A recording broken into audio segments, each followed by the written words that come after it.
To be very honest, நான் 6 years முன்னாடி ஆரம்பிச்சது தான் business. But last 1 or 1.5 years முன்னாடி தான் ப்ளூமே ஆச்சு.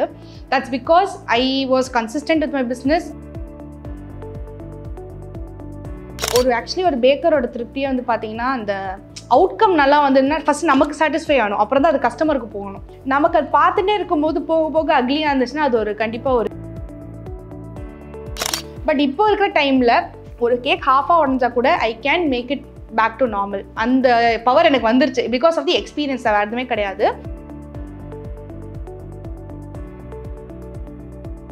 இப்போ வந்து ஒரு பிஸ்னஸாக வந்து ஸ்டார்ட் பண்ணுறோம் அப்படிங்கிறப்போ கண்டிப்பாக வந்து அதில் முதலீடு அப்படிங்கிற ஒரு விஷயம் வந்து ரொம்ப முக்கியம். முதலீடு வந்து எவ்வளோ போடுற மாதிரி இருந்துச்சு? ஸோ இன்வெஸ்ட்மெண்ட்டுன்னு பார்த்தீங்கன்னா ஒரு நெகட்டிவ் வந்து பார்த்தீங்கன்னா, ஆக்சுவலாக பேக்கிங் வந்து ஈஸி தான், இல்லை நான் சொல்லலை. ஆனால் வந்து it's very time consuming, patience வேணும். எனக்குலாம் பொறுமையே கிடையாது. ஆனால் இதுக்குள்ளே நான் வந்ததுலேருந்து எனக்கு ரொம்ப ப்ரைஸிங்ன்றது வெரி இன்டெப்த் டாபிக். பட் வந்து ப்ராஃபிட்னு பார்த்தீங்கன்னா, as a home baker I charge at least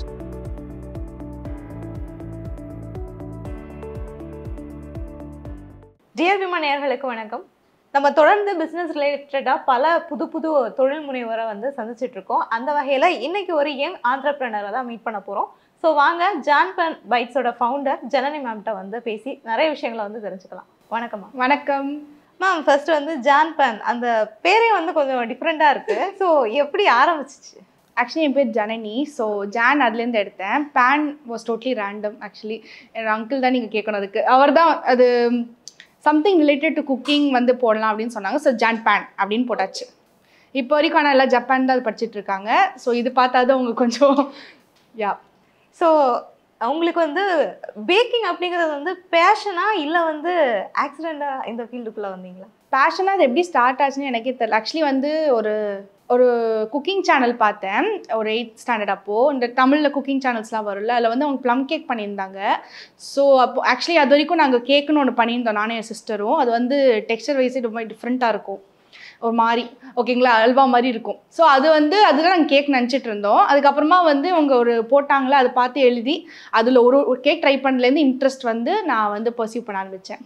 okay. But வந்து அதை வந்து பிஸ்னஸாக எடுத்துகிட்டு போகலாம் அப்படிங்கிற ஐடியா வந்து எப்போ வந்துச்சு? அது ரிலேட்டடாக எதுவும் கோர்ஸ் பண்ணிங்களா? ஏன்னா வந்து ரொம்ப யங் ஏஜ்லேயே வந்து ஒரு பேக்கிங் ரிலேட்டடாக ஒரு ஃபீல்டை வந்து தேர்ந்தெடுத்திருக்கீங்கல்ல. ஸோ அப்போ பிஸ்னஸ் அப்படிங்கிறப்போ வந்து அதில் வந்து நிறைய ஸ்ட்ரகிள்ஸ் இருக்கும். ஸோ அப்படிங்கிறப்போ எப்படி பிளான் பண்ணீங்க? இல்லை நம்ம இந்த பேஷனை வந்து ப்ரொஃபஷனல் ஆக்கிடலாம் அப்படிங்கிற மாதிரி? ரேண்டமாக இன்றைக்கி ஒரு நாள் அதே அங்கிள் தான், அந்த வீட்டில் வந்து நம்ம பீட்சா பண்ணிகிட்டு இருந்தேன். ஸோ பீட்சா பண்ணும்போது அவர் வந்து நீயே இதை வந்து விற்கக்கூடாது அப்படின்ட்டாரு திடீர்னு. ஆக்சுவலி பீட்சா விற்கலான்ட்டு தான் ஸ்டார்ட் ஆச்சு. அதுக்கப்புறமா வந்து ஓகே, கேக்கும் எனக்கு ஒரு இன்ட்ரெஸ்ட் இருந்தது. நிறைய யூடியூபர்ஸ் அந்த டைமில் ரொம்ப ஃபேமஸாக இருந்தாங்க. டெரஸ் கிச்சன், அப்புறம் வந்து மெட்ராஸ் சமையல், எல்லாமே டிஃப்ரெண்ட் ரொம்ப நான் அடிக்டடாக அந்த வீடியோஸ் பார்த்துட்டு இருந்து அவங்களோட ரெசிபிஸ் ரொம்ப ட்ரை பண்ணேன். ஸோ சிலது ரொம்ப பிடிச்சிருந்தது, நான் ட்ரை பண்ணேன். ஸோ ஓகே, நம்ம கேக் செல் பண்ணக்கூடாதுன்னு சொல்லிட்டு ஃபஸ்ட்டு ஆர்டர் கொடுத்ததே வந்து அந்த அங்கிளோட, அதான் என்னோட அத்தை பொண்ணு, அவங்களோட பர்த்டேக்கு தான் ஃபஸ்ட்டு ஆர்டர் எடுத்தேன்.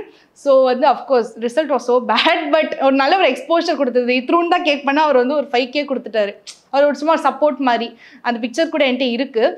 அதுதான் வந்து பிஸ்னஸாக நம்ம ஸ்டார்ட் பண்ணலான்ட்டு ஆரம்பித்தது. அப்புறம் இங்கே நியூ இயர் ஆர்டர்லாம் வந்தது அப்பார்ட்மெண்ட்டில். பட் வந்து உங்களுக்கு ஃபர்ஸ்ட் இந்த எக்ஸ்போஷர் அப்படிங்கறதே வந்து உங்க ஃபேமிலி அண்ட் வந்து இந்த அபார்ட்மெண்ட்ல இருக்கு. ஆஃப் கோர்ஸ் யா அபார்ட்மெண்ட்ல ஒரு பெரிய ஆர்டர் கொடுத்தாங்க, நியூ இயர் ஈவென்ட். ஆக்சுவலி சின்ன ஓவன் இருந்துச்சு அப்போ. So I had to bake 8 times just to make that big slab. அது பிக்சர் கூட நான் உங்களுக்கு ஷேர் பண்ணுறேன். ஸோ அது வந்து அது பெரிய ஆர்டர், எனக்கு ஃபஸ்ட்டே ஆர்டர், ஆனால் பெரிய ஆர்டர் ஓகேங்களா. ஸோ அதுக்கப்புறமா என்னோட friends and family and neighbours அவங்க கொடுத்த சப்போர்ட் தான். ஆனால் வந்து அதை தாண்டி வந்து இந்த பிஸ்னஸை வந்து நம்ம வெளியே மக்கள்கிட்ட வந்து ரீச் பண்ணலாம். ஏன்னா இப்போ புதுசாக வந்து ஒருத்தங்க வந்து பிஸ்னஸ் ஆரம்பிக்கிறாங்க அப்படிங்கிறப்ப வந்து ஃபர்ஸ்ட் வந்து ஒரு நம்பிக்கை அப்படிங்கிற ஒரு விஷயம் வந்து வேணும். அவங்க எப்படி பண்ணுவாங்க, ஸோ அந்த நம்பிக்கை, அதுக்கப்புறம் குக்கிங் இல்லை வந்து பேக்கிங் சார்ந்துனா அதோட டேஸ்ட்டு, ஸோ இந்த விஷயங்களெல்லாம் வந்து ரொம்ப பார்ப்பாங்க. அப்படிங்கிறப்போ இந்த அப்பார்ட்மெண்ட் இல்லை உங்களோட ஃப்ரெண்ட்ஸ் சர்க்கிளை தாண்டி இப்போ வந்து தமிழ்நாடு முழுக்க வந்து ஐ திங்க் ப்ரௌனிஸ் எல்லாம் நீங்கள் வந்து டெலிவர் பண்ணுறீங்க. அப்படிங்கிற பட்சத்தில் வந்து எப்படி வந்து இல்லை நாங்கள் இந்த மாதிரி ஒரு ப்ரொஃபஷனில் இருக்கேன், நான் இந்த மாதிரி நிறைய பேக் பண்ணுறோம், வெளியே வந்து சேல் பண்ணுறோம் அப்படிங்கிற விஷயத்த எப்படி மக்கள்கிட்ட வந்து ரீச் அவுட் பண்ணீங்க? ரீச் அவுட்ன்றதை விட நான் அதை ஆக்சுவலி விலாகாக தான் போஸ்ட் பண்ணேன். டு பி வெரி ஆனஸ்ட், நான் 6 இயர்ஸ் முன்னாடி ஆரம்பிச்சது தான் business. But last 1 or 1.5 years முன்னாடி தான் ப்ளூமே ஆச்சு. That's because I was consistent with my business. நடுவில் கொஞ்சம் டவுன்ஸ் இருந்தது. இந்த சென்ஸ் லைக் ஒரு மோட்டிவேஷனே இல்லாமல், நான் ஆக்சுவலி யூடியூப்பில் ரொம்ப வருஷமாக நான் போட்டுட்ருக்கேன். ஒரு 5 இயர்ஸாக போட்டுட்ருக்கேன் வீடியோஸ். ஆனால் என்ன ஆச்சுன்னா எனக்கு வந்து சம்பவ் ரீச்சே இல்லை. ஓகேங்களா? ஸோ அதனால் கமெண்ட் பண்ணால் மிஞ்சி போனால் என்னோட பக்கத்து வீட்டு அங்கிள் அவங்க தான் கமெண்ட் பண்ணுவாங்க. அது பார்க்கும்போது அஃப்கோர்ஸ் அவங்க ஒரு வெல்விஷராக நான் ரொம்ப அப்ரிஷியேட் பண்ணுறேன். பட் அவங்க நம்மளோட ஆடியன்ஸ் கிடையாது. கரெக்டாக அவங்க சப்போர்ட் தான் பண்ணுறாங்க. நடுவில் கொஞ்சம் கிவ் அப் பண்ணிட்டேன் ஆக்சுவலி. சரி வேண்டாம் அப்படின்னு சொல்லிட்டு ஜான்பேன் பைட்ஸ் இருக்கிற அக்கௌண்ட் வந்து பார்த்தீங்கன்னா அதுவும் அந்த யூடியூப் டைம்லேயே ஆரம்பிச்சது தான். ஆனால் நான் என்ன போஸ்ட் பண்ணியிருந்தேன்னா, நான் இந்த யூடியூபோட தம்ப்நெயில்ஸ் மட்டும் தான் போஸ்ட் பண்ணிட்டு இருந்தேன். ஸோ வந்து எனக்கு மோட்டிவேஷனே இல்லை. ரேண்டமாக ஒரு நாள் திடீர்னு வந்து இந்த ஏஎஸ்எம்ஆர் வீடியோஸ்லாம் பார்த்துட்டு, நான் சொல்கிற மாதிரி 5 இயர்ஸ் முன்னாடி ஆரம்பிச்சது தான். நான் வீடியோஸ் போடுறது 5 இயர்ஸ் முன்னாடி தான். ஆனால் ரேண்டமாக வந்து ஏஎஸ்எம்ஆர் எல்லாம் ரொம்ப ஃபேமஸ் ஆச்சு நடுவில். ஸோ அது வந்து என்ன பண்ணேன், வீட்டில் இருக்கிற எல்லாரையும் குவைட் பண்ண வச்சுட்டு இந்த வெங்காயம் கட் பண்ணுறது, அப்புறம் வந்து எல்லாமே வந்து சவுண்ட்லாம் மட்டும் அப்சர்வ் பண்ணி பண்ணேன். அப்புறம் தான் யோசிச்சு இதையே நம்ம போடணும், நம்ம தான் ஆல்ரெடி பேக்கிங் ஆர்டர்ஸ்லாம் எடுத்துகிட்டு இருக்கோமே, அதே நம்ம வ்ளாக் போடக்கூடாதுன்னு ஆரம்பிச்சது தான் மை பேக்கிங் ஸ்டோரிஸ் அப்படின்ற ஒரு சீரீஸ். ஸோ அது வந்து உங்களுக்கு பெரிய ஒரு ரீச் கொடுத்து. அஃப்கோர்ஸ் அது ஆக்சுவலி அந்த போட்ட ஃபர்ஸ்ட் வீடியோவே செம ஹிட். அரௌண்ட் 20K வியூஸ் வந்தது. அப்புறம் தான் யோசித்தேன். ஆனால் 6 மாதம் உட்காந்து இந்த ஏஎஸ்எம்ஆர் வீடியோஸ் போட்டுட்டு இருந்தேன்னா, அப்புறம் ஒரு பாயிண்ட்டுக்கு மேலே வீட்டில் கடுப்பாக ஆரம்பிச்சிட்டாங்க. குவைட்டாக இருக்க முடியல அவங்களால, ஏன்னா அது குவைட்டாக இருக்கணும்ல. ஸோ அந்த மாதிரி தனி செட்டப் நம்மக்கிட்ட அப்போ இல்லை. அதனால் வந்து நான் அதை ஸ்டாப் பண்ணிட்டு என்னோட வ்ளாக்ஸே நான் கண்டினியூ பண்ணி அப்புறம் தான் ரீச் ஆக ஆரம்பிச்சது. பட் இப்போ ஸ்டார்ட் பண்ண பிறகு இது வரைக்கும் எவ்வளோ ஆர்டர்ஸ் வந்து எடுத்திருப்பீங்க? எப்படி என்ன மாதிரியான பாசிட்டிவ் ரிவ்யூ கிடைச்சிது? அண்ட் இப்போ நீங்க கூட சொன்னீங்க ஒரு பேக்கரா வந்து பாசிட்டிவான விஷயங்களும் இருக்கும், நெகட்டிவான விஷயங்களும் இருக்கு. ஸோ அந்த விஷயங்கள் என்ன, அதை வந்து கொஞ்சம் ஷேர் பண்ணுங்க. ஷூர். பாசிட்டிவ்ன்றது அஃப்கோர்ஸ் அந்த அவுட்கம் ஒரு ஆக்சுவலி ஒரு பேக்கரோட திருப்தியை வந்து பார்த்தீங்கன்னா, அந்த அவுட்கம் நல்லா வந்துன்னா ஃபஸ்ட் நமக்கு சாட்டிஸ்ஃபை ஆகணும், அப்புறம் தான் அது கஸ்டமருக்கு போகணும். நமக்கு அது பார்த்துட்டே இருக்கும்போது போக போக அக்லியாக இருந்துச்சுன்னா அது ஒரு கண்டிப்பாக ஒரு இதுதான். ஸோ ஃபஸ்ட்டு நமக்கே அது ஒரு சாட்டிஸ்ஃபேக்ஷன் இருக்கும்போது அது வந்து நமக்கு சூப்பராக இருக்கும். நெகட்டிவ் வந்து பார்த்தீங்கன்னா, ஆக்சுவலாக பேக்கிங் வந்து ஈஸி தான், இல்லை நான் சொல்லலை. ஆனால் வந்து it's very time consuming, patience வேணும். எனக்குலாம் பொறுமையே கிடையாது. ஆனால் இதுக்குள்ளே நான் வந்ததுலேருந்து எனக்கு ரொம்ப, ஏன்னா லிட்டரலாக ஒரு சின்ன கேக் வேகிறதுக்கே நீங்கள் 1/2 மணி நேரம் வெயிட் பண்ணணும். அந்த கேக்கு வந்து 1/2 மணி நேரத்துக்கு அப்புறமா அது வந்து ஃப்ராஸ்ட் பண்ணுறதுக்கு, க்ரீம் போட்டு டெக்கரேட் பண்ணுறதுக்கு இன்னும் ஒரு 1 hour வெயிட் பண்ணணும், ஏன்னா அது ஆறணும். ஸோ அந்த க்ரீம் தனியாக பண்ணணும். So it's Messi and also really time consuming. So அது வந்து ஒரு சொல்லுவேன். ஸோ கேக் வந்து பார்த்தீங்கன்னா எப்பயுமே வந்து இந்த லாஸ்ட் மினிட் ஆர்டர்ஸ் வரும் ரொம்ப. ஓகேங்களா? ஸோ லாஸ்ட் மினிட் இருக்கும்போது நம்ம ஒரு மாதிரி காம் அண்ட் கம்போஸ்டாக பண்ண மாட்டோம், ஃப்ரெஷ்ஷாக பண்ணுவோம்.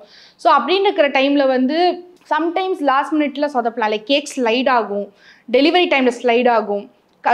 டெலிவரிக்கு அவங்க பாவம் டே அண்ட் நைட் ஒர்க் பண்ணுறாங்க, அது ரொம்ப கஷ்டம்தான். பட் அவங்களோட மைண்ட் செட் என்ன போய் எடுத்து கொடுத்துடணும். சில பீப்புளுக்கு ரொம்ப ஜாக்கெட்டே எடுத்துன்னு போனோம், சில பேர் கொடுத்தா போதும் அப்படின்னு இருப்பாங்க. ஸோ கொஞ்சம் கேர்லெஸ்ஸாக அவங்க சைட்லேருந்து இருக்கிறதுனால என்ன ஆகிடும், நம்மளோட 3 hours உழைப்பு 1 செகண்டில் போயிடும். ஓகேங்களா? ஸோ அது கஸ்டமர்கிட்ட போய் ரீச் ஆகும்போது அது வந்து நம்ம தான் ஃபால்ட்டுன்ற மாதிரி சொல்லுவாங்க. ஆப்வியஸாக நம்ம சைடில் தான் கொடுக்குறோம். பட் சில customers are really understanding. They will. எனக்கு அப்படி தான் ஒரு ஆர்டர் இருந்துச்சு. அந்த ஆர்டர் வந்து பார்த்தீங்கன்னா சேம் அந்த ஸ்டார்டிங் டைமில் 4 years பேக் இருக்கும். என்னோட ஸ்கூல் சீனியர் ஆர்டர் கொடுத்தாங்க. அவங்க சொல்லும் போதே சொன்னாங்க, நான் ஒருத்தங்களை இந்த மாதிரி இம்ப்ரெஸ் பண்ண ட்ரை பண்ணுறேன், கேக் நல்லா கொடுத்துருங்கன்னு சொன்னாங்க. நான் பண்ணி கொடுத்துட்டேன். போகிற வழியில் என்னாச்சு, ஃபுல்லாக ஸ்லைட் ஆகி போயிருக்கு கேக்கு. எனக்கு ஃபோட்டோ அனுப்புகிறாங்க. அப்போ நான் உட்காந்துட்டேன், சோஃபாவில் உட்காந்துட்டு, ஐயோ அவ்வளோதான், இதுக்கப்புறம் நம்ம பண்ணவே முடியாது, அந்த மாதிரி ஆயிடுச்சு. பட் இப்போது நீங்கள் வந்து ஒரு கேக் எனக்கு ஹாஃபாக உடஞ்சி கொடுங்க, நான் வந்து அதை ஃபிக்ஸ் பண்ணி கொடுப்பேன். ஏன்னா எனக்கு அந்த டைமில் அவங்களுக்கு ரீச் ஆனோடனே ரிட்டர்ன்லாம் பண்ண சொல்ல, அவங்களை சாப்பிட சொல்லிட்டு இன்னொரு கேக் நான் ரிட்டர்ன் பண்ணி கொடுத்துட்டேன்.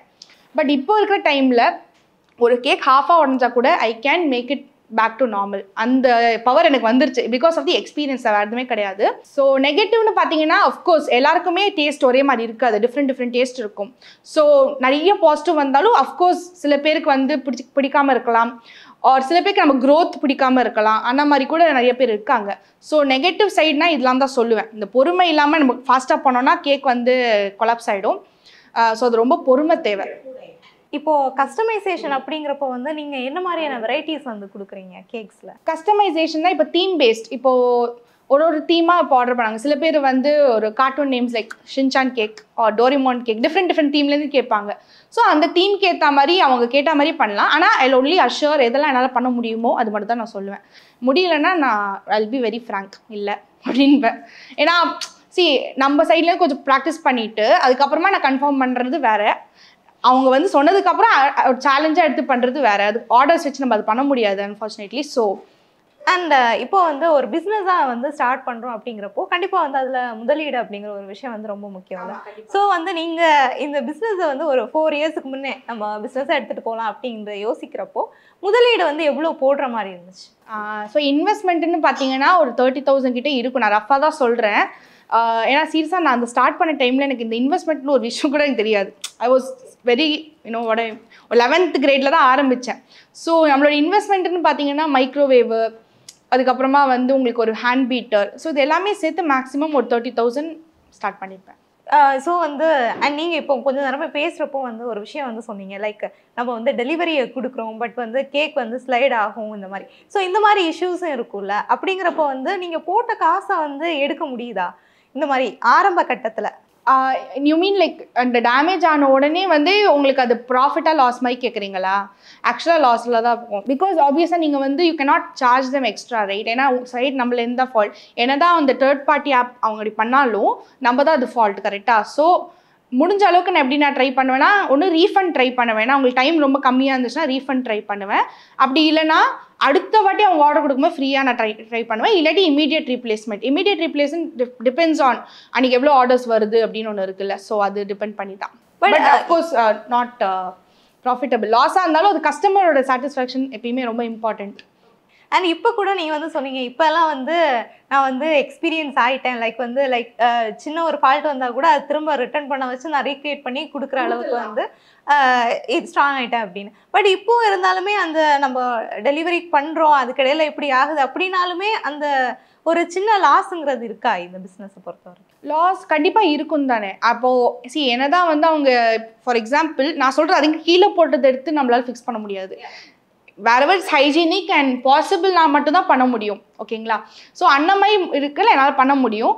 அஃப்கோர்ஸ் நீங்கள் திரும்ப வந்து எல்லாத்தையுமே ரிமூவ் பண்ணிவிட்டு ஃபஸ்ட்லேருந்து டெக்கரேட் பண்ணுறீங்களா? ஸோ ஆப்வியஸாக நீங்கள் வந்து இன்னும் கொஞ்சம் putting money but you not getting that back. Because இது வந்து நம்ம சைடில் ஃபால்ட் ஹேப்பன்ஸ், அது ஒன்றும் பண்ண முடியாது. அண்ட் இந்த பிஸ்னஸை பொறுத்த வரைக்கும் நீங்கள் வந்து பிளாக்ஸில் வந்து ரீச் பண்ணீங்க அப்படின்னீங்கல்ல, அது தவிர வந்து மார்க்கெட்டிங்கிற விஷயம் வந்து ரொம்ப முக்கியம் பிஸ்னஸை பொறுத்த வரைக்கும். நீங்கள் வந்து என்ன மாதிரியான ஸ்ட்ராட்டஜிஸ் வந்து யூஸ் பண்ணுறீங்க? நான் வந்து உண்மையாக சொல்லணும்னா மார்க்கெட்டிங்னா ஒன்று தான் பண்ணியிருப்பேன். அது என்னென்னா ஸ்டால்ஸ் போட்டேன். அதாவது ஜான்பேன் ஸ்டால்ஸ் அப்படின்னு சொல்லிட்டு நான் எனக்கு எங்கெல்லாம் சான்ஸ் கிடச்சதோ எவ்வளோ காசு போனாலும் பரவாயில்ல, ஹேட் மெனி ஸ்டால்ஸ், ஒரு 7-8 ஸ்டால்ஸ் நான் போட்டிருப்பேன் till date. It might seem little உங்களுக்கு சொல்கிறதுக்கு அப்படி இருக்கலாம், ஆனால் வந்து இன்வெஸ்ட்மெண்ட் எவ்வளோன்னு ஐ நோ, ஓகேங்களா? ஸோ அது ரொம்ப வந்து இன்வெஸ்ட் பண்ணி ரொம்ப வந்து எப்படி ஆச்சுன்னா, நான் போட்ட அந்த 8 ஸ்டால்ஸில் 6 லாஸு, ஒரு 2 தான் நல்லா இருந்திருக்கும். ஏன்னா வந்து அந்த 6மே வந்து பார்த்தீங்கன்னா நான் ஒழுங்காக அனலைஸ் பண்ணல எங்கே என்ன வைக்கணும் அப்படின்னு சொல்லிட்டு. இன்னொன்று வந்து பார்த்தீங்கன்னா லாஸ்ட் மினிட்ல அப்படியே கேன்சல் பண்ணிட்டாங்க. 50,000 கிட்ட நான் இன்வெஸ்ட் பண்ணியிருப்பேன்.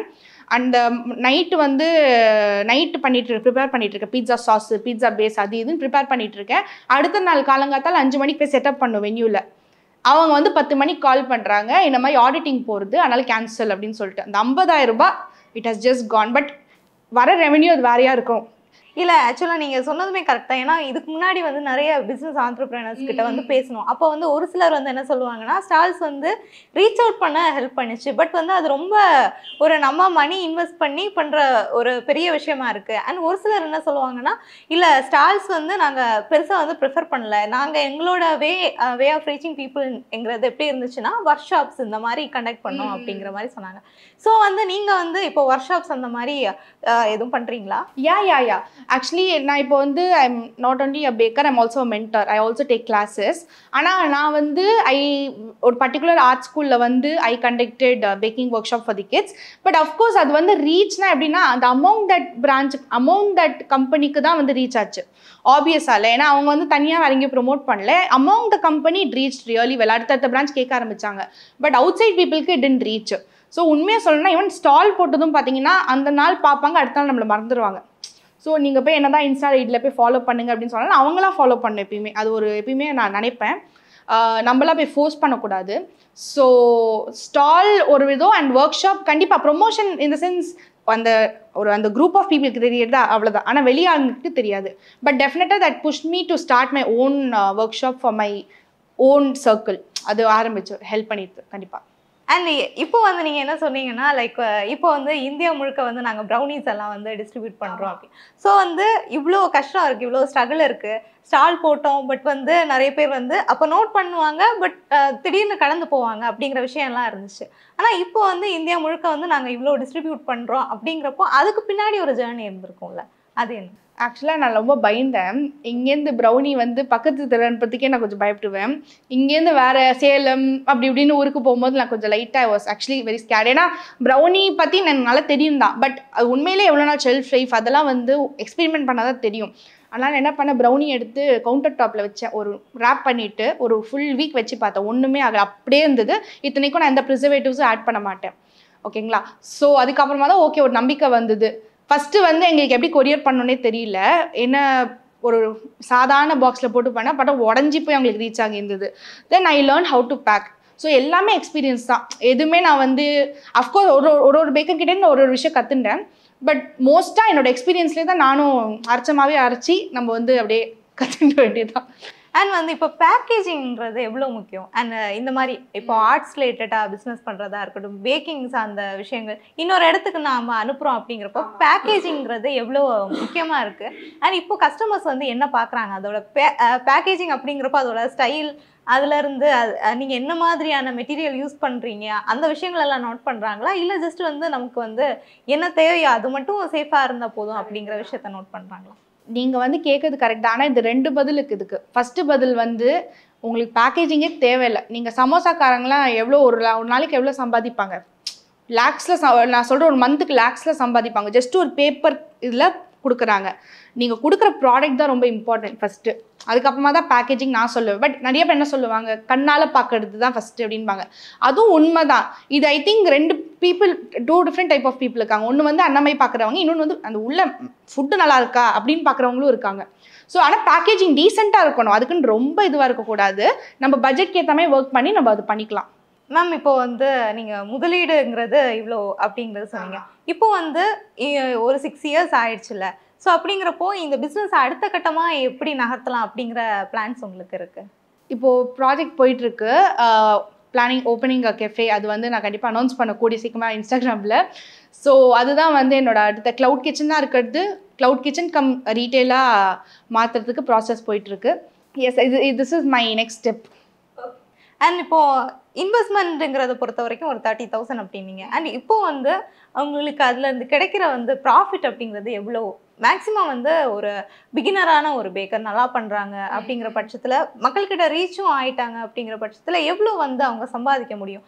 அண்ட் இப்போ ஒரு ப்ரைஸை வந்து ஃபிக்ஸ் பண்ணுறோம் அப்படிங்கிற பட்சத்தில் எந்த விஷயங்களை வந்து நோட் பண்ண வேண்டியிருக்கு? எதை பேஸ் பண்ணி நீங்கள் ப்ரைஸிங்கை வந்து ஃபிக்ஸ் பண்ணுறீங்க? ஆக்சுவலி ப்ரைஸிங்கிறது ஒரு டீட்டெயிலான ஒரு டாபிக். எல்லாத்துலேயுமே கால்குலேட் பண்ணோம். ரா மெட்டீரியல்ஸ்லேருந்து மேன் பவர், அதுக்கப்புறம் பேக்கேஜிங், ரெண்ட்டு, ஸ்டாஃபோட லேபர் சார்ஜஸ் எல்லாமே இருக்குது.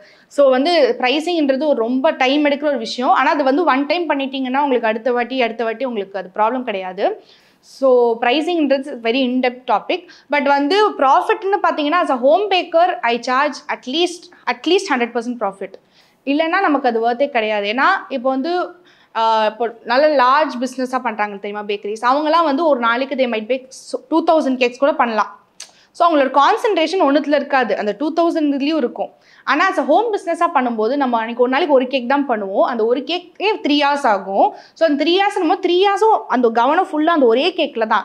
ஸோ ஆப்வியஸாக ஹோம் பேக்கர்ஸ்க்கு ப்ரைஸ் அதிகமாக தான் இருக்கும். நீங்கள் நோட்டீஸ் பண்ணிங்கன்னா சாதாரண பேக்கரியில் எவ்வளோனா டபுள் ட்ரிப்பிள் கூட இருக்கலாம் ஹோம் பேக்கர். பிகாஸ் அங்கே யூஸ் பண்ணுற அதுக்கு நான் மற்ற பேக்கரிஸ் குவாலிட்டி இன்க்ரீடியன்ஸ் யூஸ் பண்ணல அப்படின்னு சொல்லலை. It's just the man power and time consumption and skills.